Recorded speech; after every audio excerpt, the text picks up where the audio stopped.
Hi, I'm Patrick Haynes. In this submission for Brock's Curriculum Design for Adult Learners, let's take a few moments to consider the e-learning implementation of assessment for learning and feedback, plus how we can increase its impact.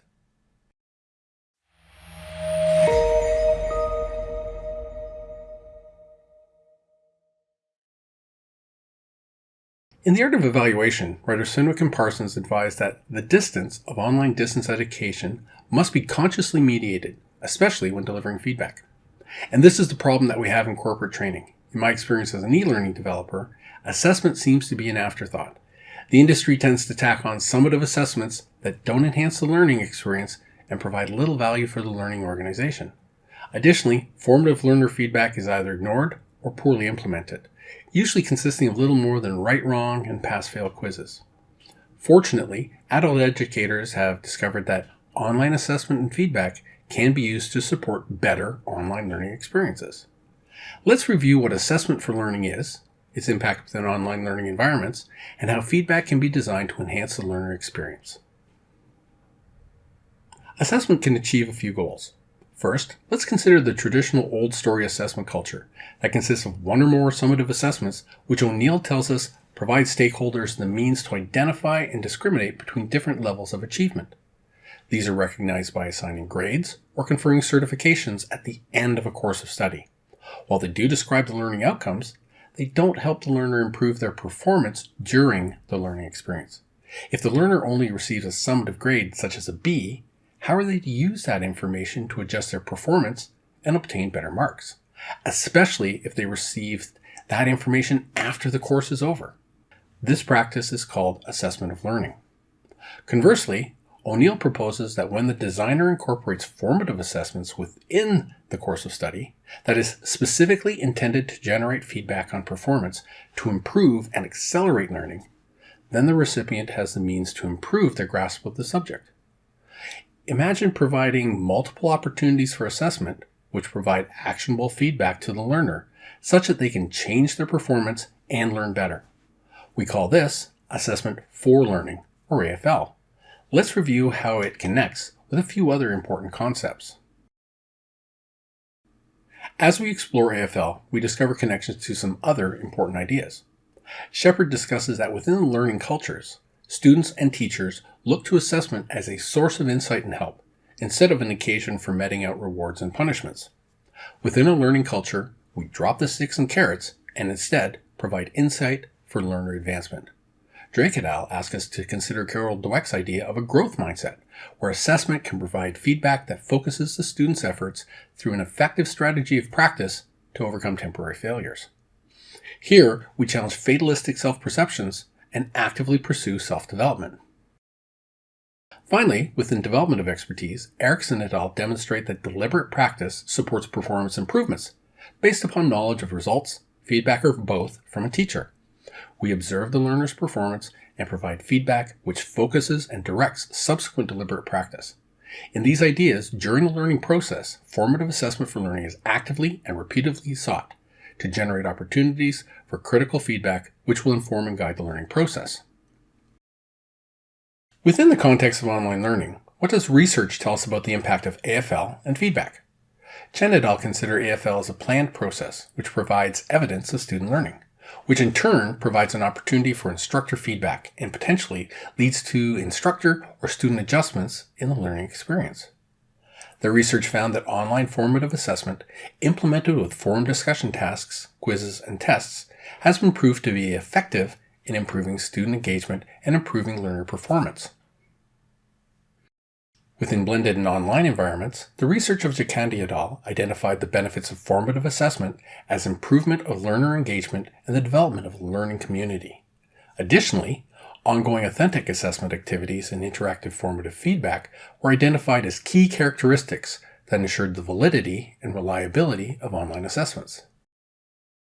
Chang et al. Found that frequent online formative assessments allowed instructors to monitor and diagnose, and by extension respond to, student learning in an otherwise detached learning environment.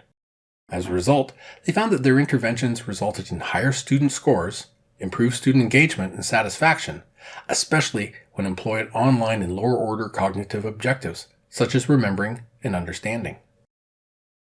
Bellini's research saw improved student commitment as the students perceived formative assessment for learning as being more learner-centered.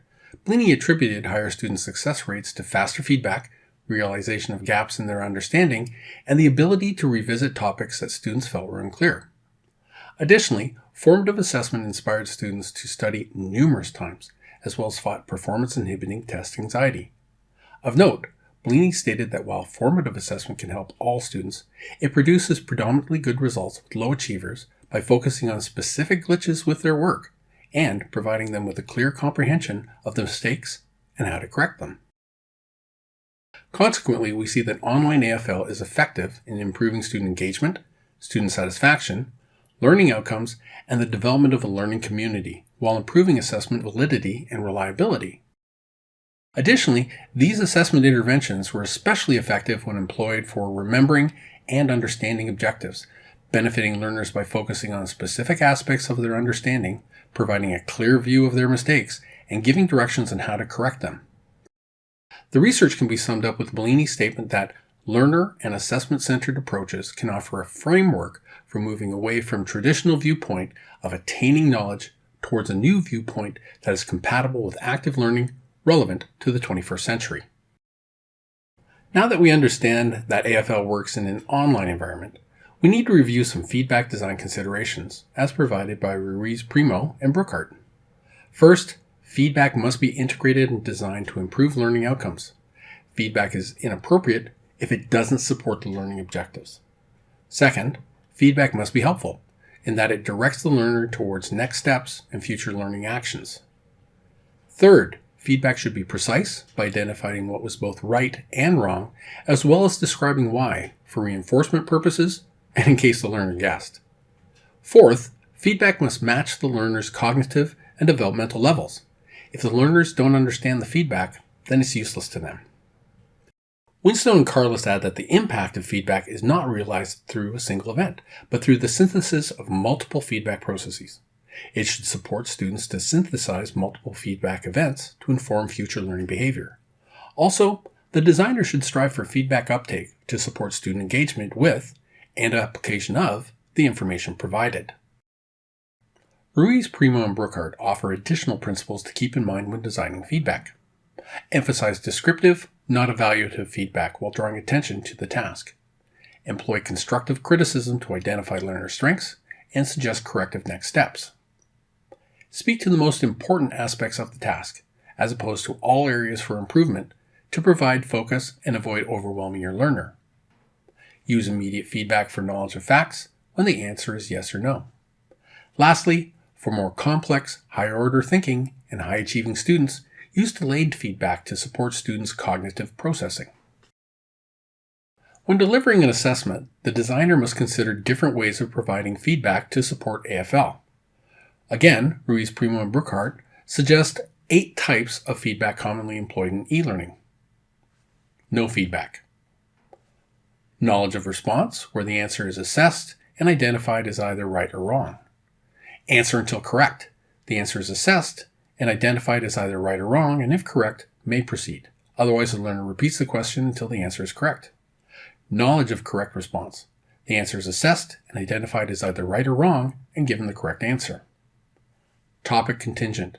The answer is assessed and identified as either right or wrong, and either redirects the learner to relevant learning material or provides additional information.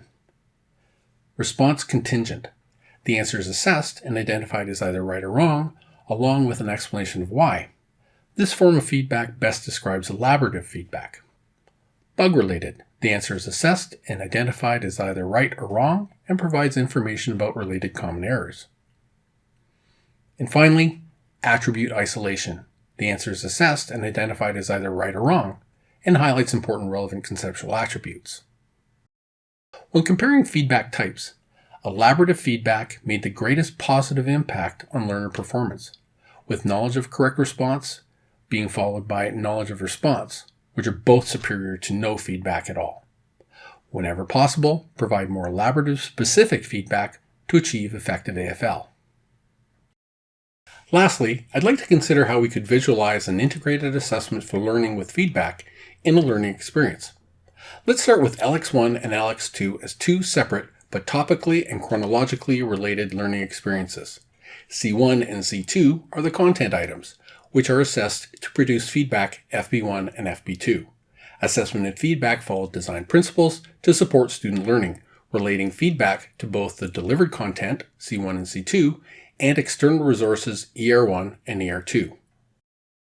While there is integration within each learning experience, the content within LX1 and LX2 are isolated from each other, and the feedback doesn't explicitly inform for future learning behavior. I would say that this is partially integrated, with room for improvement. Winstone and Carless describe a higher level of synthesis where feedback additionally informs future behavior and learning. This is how I envision a more fully integrated AFL curriculum, based on the ideas of Winstone and Carless. Here we have a series of learning experiences. Instead of being separate and distinct, each learning experience overlaps and builds upon previous learning. Feedback is integrated within each experience and informs on the stated content as well as draws learners' attention to external resources. The overlapping experiences and assessments allow feedback to be designed to inform on subsequent learning experiences and, more importantly, direct future learning behavior. The feedback and assessment are integrated, potentially across the curriculum. Lastly, feedback from each learning experience could be summarized to inform the learners of patterns that they may not have been aware of when considered in isolation. This animation may help designers when applying assessment for learning to their curriculum. Assessment for learning is connected to concepts of learning cultures, growth mindsets, and the development of expertise, in that learners actively and repeatedly seek to generate opportunities for critical feedback, which will inform and guide the learning process. We see that online formative assessment for learning has been shown to be effective in improving student engagement, student satisfaction, learning outcomes, and the development of a learning community. To make assessment for learning work, feedback must be consciously designed and repeatedly integrated within the course of study to support learner uptake by being elaborative, descriptive, constructive, and ideally, future action informing. If nothing else, remember that elaborative feedback makes the greatest positive impact on learner performance. However you visualize assessment for learning, consider these tips on how your feedback can be designed to support your learning objectives.